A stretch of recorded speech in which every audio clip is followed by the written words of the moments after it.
France കാഫ്കയുടേതായിട്ട് പറയപ്പെടുന്ന ഒരു കഥയുണ്ട്. അത് ഏറെക്കുറെ ഇങ്ങനെയാണ്.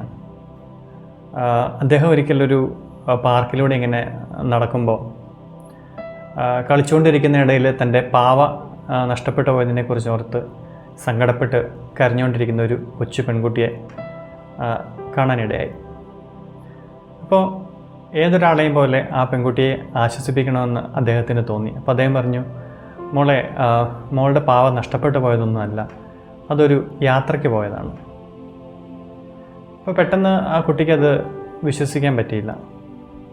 അപ്പോൾ അദ്ദേഹം പറഞ്ഞു, യാത്രയ്ക്ക് പോയ പാവ തീർച്ചയായിട്ടും മോൾക്ക് കത്തൊക്കെ എഴുതും, അപ്പോൾ ആ കത്തുമായിട്ട് ഞാൻ നാളെ വരാം. അപ്പം അങ്ങനെ പറഞ്ഞു ആ പെൺകുട്ടിയുടെ സങ്കടം തെല്ലൊന്നടങ്ങി. അങ്ങനെയാണ് അദ്ദേഹം അന്ന് ആ പാർക്കിൽ നിന്ന് പോകുന്നത്. അങ്ങനെ അടുത്ത ദിവസം ഈ പാവ കുട്ടിക്ക് എഴുതിയ കത്തുമായിട്ടാണ് കാഫ്ക വരുന്നത്. അദ്ദേഹം ആ കത്ത് അവൾക്ക് വായിച്ചു കൊടുത്തു. അപ്പോൾ തൻ്റെ യാത്രയെക്കുറിച്ചും താൻ കണ്ട സ്ഥലങ്ങളെക്കുറിച്ചും സാഹസികതകളെക്കുറിച്ചൊക്കെ വളരെ ഡീറ്റെയിൽഡായിട്ട് വിശദീകരിക്കുന്ന അതുപോലെ ഒരു കത്താണ് അദ്ദേഹം തന്നെ പാവയുടേതായിട്ട് എഴുതിയത്. അപ്പോൾ ഇതൊക്കെ കേട്ടപ്പോൾ കുട്ടിക്ക് കുറച്ചൊരു സന്തോഷമായി. അപ്പോൾ ഇത് പിന്നീട് ഒരു 2-3 ആഴ്ച ഇങ്ങനെ തുടർന്നു. എന്നും കാഫ്ക ഒരു കത്തുമായിട്ട് പാർക്കിൽ വരും, ഈ കുട്ടിക്ക് അത് വായിച്ചു കൊടുക്കും. അങ്ങനെ അത് തുടർന്നു പോയി. അവസാനം ഈ കളി നിർത്താൻ അദ്ദേഹം തീരുമാനിച്ചു. അന്ന് അദ്ദേഹം വന്നപ്പോൾ കയ്യിൽ കത്തുണ്ടായിരുന്നില്ല, പകരം ഒരു പുതിയ പാവയാണ് ഉണ്ടായിരുന്നത്. അപ്പോൾ ഇതാണ് മോളുടെ പാവ എന്ന് പറഞ്ഞ് അദ്ദേഹം ആ പാവ കുട്ടിക്ക് കൊടുക്കുകയാണ്. അപ്പം തീർച്ചയായും കുട്ടി പറഞ്ഞു, അല്ല, ഇത് എൻ്റെ പാവയല്ല. അപ്പം അദ്ദേഹം പറഞ്ഞു, മോളെ ഇത്ര നീണ്ട യാത്രയും അതിൻ്റെ ക്ലേശങ്ങളും ഒക്കെ മോളുടെ പാവയുടെ ആ രൂപം തന്നെ മാറ്റിക്കളഞ്ഞതുകൊണ്ടാണ്, ഇത് ശരിക്കും മോളുടെ പാവ തന്നെയാണ്. അങ്ങനെ ആ പെൺകുട്ടി ആ പാവയെ സ്വീകരിക്കുകയാണ്. അപ്പോൾ അവിടെയാണ് ആ കഥ അവസാനിക്കുന്നത്.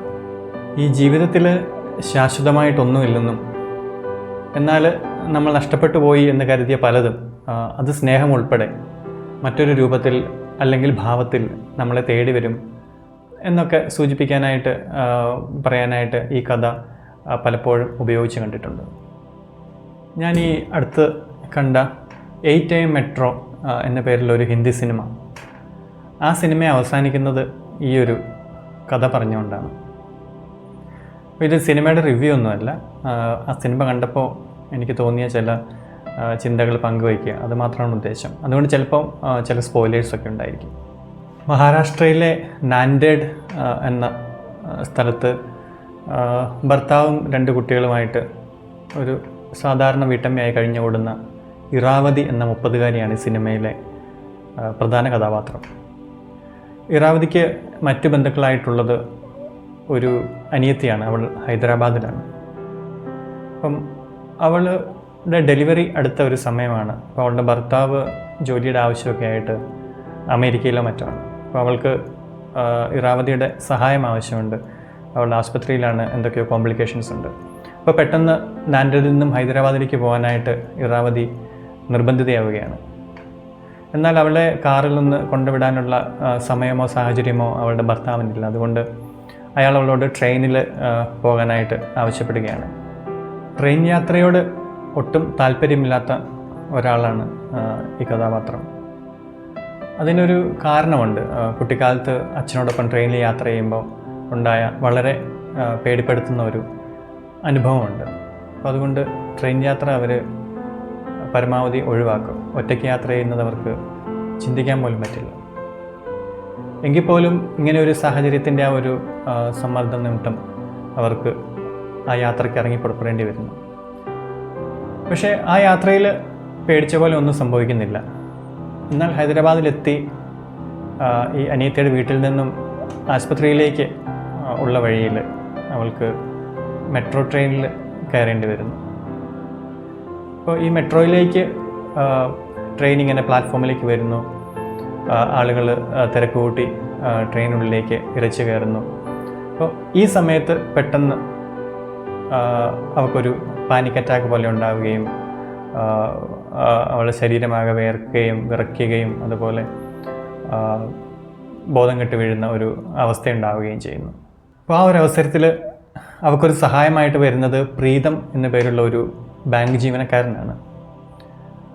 അയാൾ അവളെ അവിടുത്തെ പ്ലാറ്റ്ഫോമിലെ ഒരു ബെഞ്ചിലേക്ക് കൂട്ടിക്കൊണ്ടുപോയി ഇരുത്തുകയും അവൾക്ക് കുടിക്കാൻ വെള്ളം കൊടുക്കുകയൊക്കെ ചെയ്യുന്നു. പിറ്റേ ദിവസം ഈ മെട്രോയിൽ രാവിലെ കയറുമ്പോൾ, ആശുപത്രിക്കുള്ള യാത്രയിൽ മെട്രോയിൽ കയറുമ്പോൾ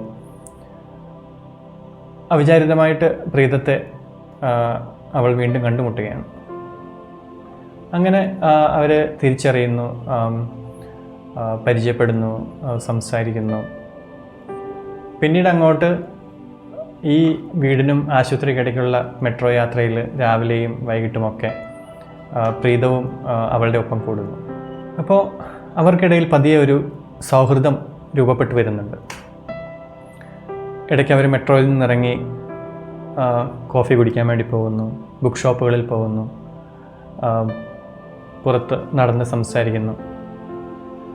അങ്ങനെ പ്രത്യക്ഷത്തിൽ വളരെ മൊണോട്ടണസ് ആയിട്ടുള്ള ഒരു കുടുംബജീവിതം നയിക്കുന്ന ഒരു സ്ത്രീ, അവർ ആ ഒരു ജീവിതത്തിൽ അത്ര തൃപ്തിയൊന്നുമല്ല. അപ്പോൾ അങ്ങനെയുള്ള ചില സൂചനകൾ സിനിമ തുടക്കത്തിൽ നമുക്ക് തരുന്നുണ്ട്. അപ്പം നമ്മൾ തീർച്ചയായും വിചാരിക്കും അങ്ങനെയുള്ള ഒരു സ്ത്രീ മറ്റൊരാളിൽ തൻ്റെ അഭയം കണ്ടെത്താൻ വേണ്ടി ശ്രമിക്കുന്നത് പോലുള്ള ഒരു കഥയാവും ഇതെന്ന്. പക്ഷേ അങ്ങനെ ഒരു കഥയല്ല ഇതെന്നുള്ളതാണ് യാഥാർത്ഥ്യം. പ്രീതത്തിനും അയാളെ വല്ലാതെ ഉലയ്ക്കുന്ന ഒരു ഭൂതകാലമുണ്ട്. അപ്പോൾ അയാൾക്കും ഇതെല്ലാം മറന്ന് മുമ്പോട്ട് പോയേ പറ്റൂ. അപ്പോൾ ഈ ഒരു പ്രോസസ്സിൽ ഇവർ രണ്ടുപേരും എങ്ങനെയാണ് പരസ്പരം സഹായിക്കുന്നത് എന്നുള്ളതാണ് ഈ സിനിമയുടെ ഒരു പ്രധാന പ്രമേയം. ഇറാവതി കവിതകൾ എഴുതുന്ന ഒരു ആളുകൂടിയാണ്. അപ്പോൾ അവളുടെ കവിതകളായിട്ട് സിനിമയിൽ വരുന്നത് ഗുൽസാറിൻ്റെ മനോഹരമായ വരികളാണ്. അത് സിനിമയുടെ മൊത്തത്തിലുള്ള ഒരു മൂഡിനെ നിലനിർത്തുന്നതിൽ ഒത്തിരി സഹായിക്കുന്നുണ്ട്. ഗുൽഷൻ ദേവയ്യ എന്ന നടനാണ് പ്രീതത്തെ അവതരിപ്പിക്കുന്നത്. OTTയിൽ സിനിമകളൊക്കെ കാണുന്ന, സീരീസുകളൊക്കെ കാണുന്നവർക്ക് വളരെ പരിചിതനായ ഒരാളാണ് ഗുൽഷൻ ദേവയ്യ. അതുപോലെ സയാമി ഖേർ എന്ന ഒരു നടിയാണ് ഇറാവതിയായിട്ട് എത്തുന്നത്. വളരെ കുറച്ച് കഥാപാത്രങ്ങളും അതുപോലെ ഒത്തിരി ഒച്ചയും ബഹളമൊന്നുമില്ലാത്ത കഥാപരിസരങ്ങളൊക്കെയുള്ള സിനിമകൾ ഇഷ്ടമുള്ളവർക്ക് തീർച്ചയായിട്ടും കണ്ടു നോക്കാവുന്ന ഒരു സിനിമയാണ് 8am മെട്രോ. ട്രീറ്റ്മെൻറ്റിൽ മുമ്പ് ഒത്തിരി ചർച്ച ചെയ്യപ്പെട്ട ഇർഫാൻ പത്താൻ്റെ ലഞ്ച് ബോക്സ്, അതുപോലെ ഈ അടുത്ത കാലത്ത് നെറ്റ്ഫ്ലിക്സിലൂടെ വന്ന 3 of Us, ഈ സിനിമകളൊക്കെ ആയിട്ടാണ് 8am മെട്രോയ്ക്ക് കുറച്ചൊക്കെ ഒരു സാമ്യതകളുള്ളത്. കടുത്ത ജീവിത നിരാശകളിലൂടെയും നഷ്ടങ്ങളിലൂടെയും ദുഃഖങ്ങളിലൂടെയൊക്കെ കടന്നുപോയിക്കൊണ്ടിരിക്കുന്നവരാണ് നമ്മളിൽ പലരും. എന്നാൽ ഇതിനെയൊക്കെ മറന്ന് പിന്നിലുപേക്ഷിച്ച് നമുക്ക് മുമ്പോട്ട് പോകേണ്ടതുണ്ട് ജീവിതത്തിൽ. ആ മൂവിങ് ഓൺ എന്ന് പറയുന്ന ഒരു പ്രോസസ്സ്, അത് പറയുന്നത്ര ഈസി ആയിട്ടുള്ള ഒരു കാര്യമല്ല. എങ്കിൽ പോലും അതെത്ര പ്രധാനമാണ് എന്നുള്ളതും കൂടി ഈ സിനിമ നമുക്ക് കാണിച്ചു തരുന്നുണ്ട്. മറ്റു മനുഷ്യരുമായിട്ട് ഇടപെടുന്നതും സംഭാഷണങ്ങളിൽ ഏർപ്പെടുന്നതുമൊക്കെ അറിഞ്ഞോ അറിയാതെയോ നമ്മളെ ആ ഒരു പ്രോസസ്സിൽ ഏറെ സഹായിക്കുന്നുണ്ട്. തുടക്കത്തിൽ സൂചിപ്പിച്ച കാഫ്കയുടെ കഥയിലെ പോലെ നമുക്ക് നഷ്ടപ്പെട്ടു പോയ നമ്മുടെ പ്രിയപ്പെട്ടവരും അവരുടെ സ്നേഹവുമൊക്കെ മറ്റൊരു രൂപത്തിലോ ഭാവത്തിലോ നമ്മളെ തേടി വരാനായിട്ടുള്ള സാധ്യതയുണ്ട്. അപ്പോൾ അതിനെ സ്വീകരിക്കാനായിട്ട് നമ്മൾ തയ്യാറാകേണ്ടതുണ്ട്. ഈ സിനിമയിൽ വേദനകളുണ്ട്, നഷ്ടദുഃഖങ്ങളുണ്ട്, മനുഷ്യർ കടന്നു പോകുന്ന ആ ഒരു സ്ട്രഗിൾസ് ഉണ്ട്. എങ്കിൽ പോലും അകലെ എന്ന സിനിമയിൽ പൃഥ്വിരാജിൻ്റെ കഥാപാത്രം പറയുന്ന പോലെ ഇതിൽ ആർദ്രതയുണ്ട്, സ്നേഹമുണ്ട്, അതിനപ്പുറം ജീവിതമുണ്ട്. താല്പര്യമുള്ളവർ കണ്ടു നോക്കുമല്ലോ. Thank you.